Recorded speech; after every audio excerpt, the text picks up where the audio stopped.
las fuentes del derecho. En un sentido figurado, las fuentes son aquellos de donde proviene o emana algo. Para nosotros serán aquellos orígenes de las disposiciones jurídicas, ya sean normas o instituciones. En nuestro sistema existen tres tipos de fuentes. Las fuentes históricas, que son los acontecimientos del pasado que motivaron la creación de normas jurídicas o instituciones. Las fuentes reales o materiales, que son acontecimientos del presente que inspiran la creación de normas y la generación de instituciones. Por su parte, las fuentes formales, que son los procedimientos reconocidos en el orden jurídico constitucional a través de los cuales se crea el derecho. Una de estas fuentes formales es la costumbre. Quizás es la fuente más antigua del ordenamiento jurídico. Sin embargo, en nuestro contexto se ha convertido en una fuente secundaria, ya que para que la costumbre sea considerada fuente del derecho, primero que nada, no debe de contravenir la ley ni el orden constitucional. Es decir, tiene que haber un reconocimiento de la costumbre.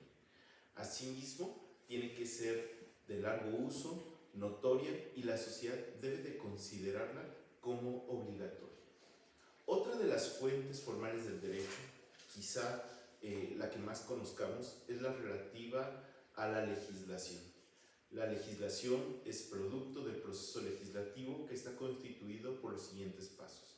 Iniciativa, que es el acto por medio del cual un órgano del Estado o bien parte de la ciudadanía mexicana propone la creación de una disposición en el nivel o en el orden jurídico federal.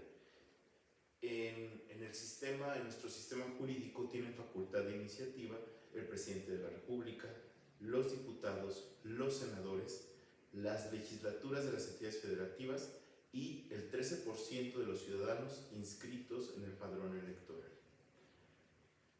Después de la iniciativa viene el paso relativo a la discusión, que es el acto por medio del cual las cámaras analizan y determinan si las iniciativas se aprueban o no.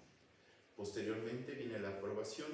Este proceso de aprobación, al igual que el de la discusión, se da en el caso del proceso federal, tanto en la Cámara de Origen como en la Cámara Revisora. La Cámara de Origen será aquella que conozca primero de la iniciativa, mientras que la Cámara Revisora será el órgano legislativo que conozca en segundo término sobre este proceso legislativo.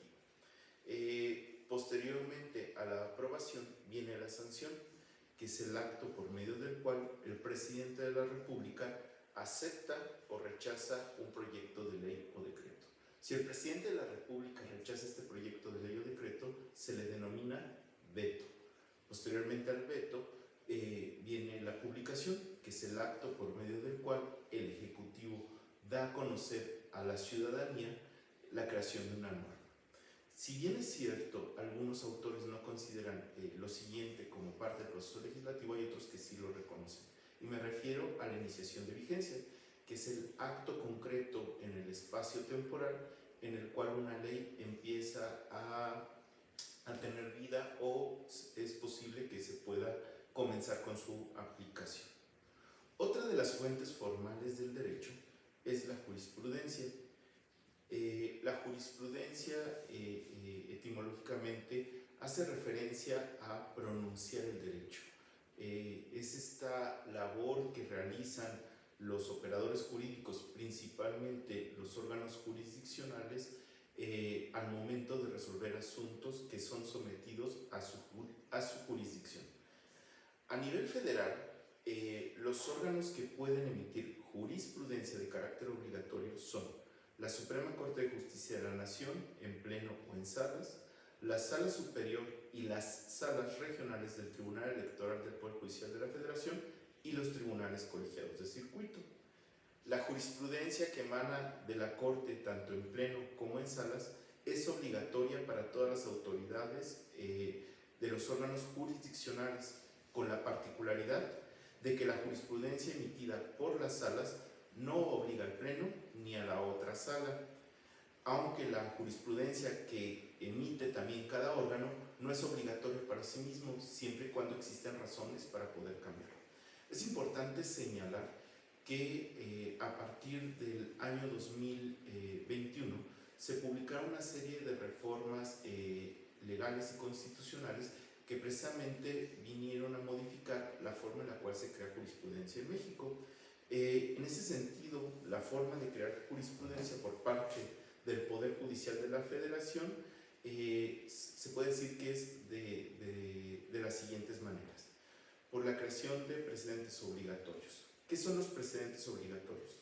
Es la jurisprudencia que se crea con base en las razones que se justifican o con las cuales se justifican las resoluciones tomadas por el Pleno o las salas de la Suprema Corte de Justicia de la Nación. Y para que se cree jurisprudencia con base en los precedentes obligatorios, es necesario que estos asuntos o las razones que los ministros vierten al resolver las controversias sometidas a su jurisdicción sean resueltas en el caso del Pleno por 8 votos, al menos 8 votos de los ministros, y en el caso de las salas por 4 votos de los ministros que integran cada una de las salas. Recordemos que en el caso del Pleno está compuesto por 11 ministros y en el caso de las salas está compuesto por 5 ministros. La jurisprudencia por reiteración, que quizá era la forma que nosotros más conocíamos en el argot jurídico. Bueno, la jurisprudencia por reiteración es aquella que se emite por los tribunales colegiados de circuito cuando de manera reiterada o seriada existen 5 sentencias ejecutorias no interrumpidas que sostienen un criterio sin que exista otro que lo contradiga. Este tipo de jurisprudencia por reiteración tiene que ser aprobado por unanimidad de votos de los magistrados que integran los tribunales colegiados de circuito.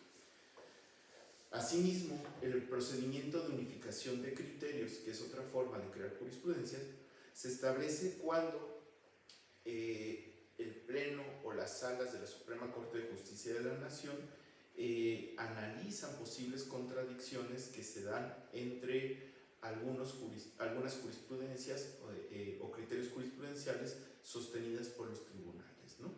Estas contradicciones de criterios se resuelven de la siguiente manera. En el caso del Pleno de la Suprema Corte de Justicia de la Nación, cuando deben dilucidarse criterios contradictorios sostenidos entre sus salas. El Pleno y las salas de la Suprema Corte de Justicia de la Nación pueden establecer jurisprudencia resolviendo una posible contradicción cuando precisamente deciden entre 2 o más criterios de tribunales colegiados pertenecientes a distintas regiones, o bien cuando resuelven contradicción de criterios que sostienen plenos regionales de los propios tribunales, ¿no? Asimismo, los plenos regionales, que también es una creación que se da ahora en el 2021, pueden emitir jurisprudencia por unificación de criterios cuando resuelven criterios contradictorios que se dan entre los tribunales colegiados de circuito de cada una de las regiones a las que se encuentran adscritos, ¿no? En este caso, al momento en que se resuelve una contradicción de criterios, el órgano competente, ya lo veíamos, el Pleno, las salas de la Suprema Corte de Justicia de la Nación o los plenos regionales, pueden señalar cuál de los criterios debe de prevalecer o bien emitir un nuevo criterio. Asimismo, es importante señalar que la Suprema Corte de Justicia de la Nación también emite jurisprudencia cuando resuelve acciones de inconstitucionalidad o controversias constitucionales, cuando lo resuelto en estos procedimientos sea producto de una mayoría calificada de 8 votos de los ministros y ministras que integran el Pleno de la Suprema Corte de Justicia de la Nación. Asimismo, el Tribunal Electoral puede establecer jurisprudencia cuando, en el caso de la Sala Superior, existen 3 sentencias no ininterrumpidas por otra en contrario que sostienen el mismo criterio. Asimismo, cuando las salas regionales, en 5 sentencias no interrumpidas por otra en contrario, sostienen el mismo criterio de aplicación, interpretación o integración en una norma, y en este caso la sala superior califica que existen o que se cumplen estos requisitos para crear la propia jurisprudencia, o bien cuando la sala superior resuelve una contradicción de criterios que son sostenidos entre dos o más salas regionales, o bien por dos criterios en contrarios de la propia sala superior. Otra de las fuentes formales del derecho en nuestro sistema jurídico es la doctrina, que son el conjunto de aportaciones que se realizan desde la academia y que vienen a contribuir en el conocimiento del derecho, pero también en la creación de normas y en el fortalecimiento de las instituciones jurídicas. Por su parte, otra de las fuentes formales reconocidas en nuestro sistema jurídico son los principios generales del derecho, que son estas verdades lógicas que de alguna manera encierran hechos interpretativos de la norma y que nos dan luz en relación con la aplicación del derecho. Y finalmente, otra de las fuentes formales de nuestro sistema jurídico son los tratados internacionales o el derecho internacional, que son el conjunto de disposiciones que tienen un origen de fuente internacional, que son una expresión de la soberanía del Estado mexicano cuando acepta suscribir dichos tratados, y que de alguna manera vienen a incorporarse dentro de nuestro sistema jurídico. Espero que esta sesión te sea de utilidad, que este video te sea de apoyo para poder entender estos conceptos que se refieren a las fuentes del derecho. Muchas gracias.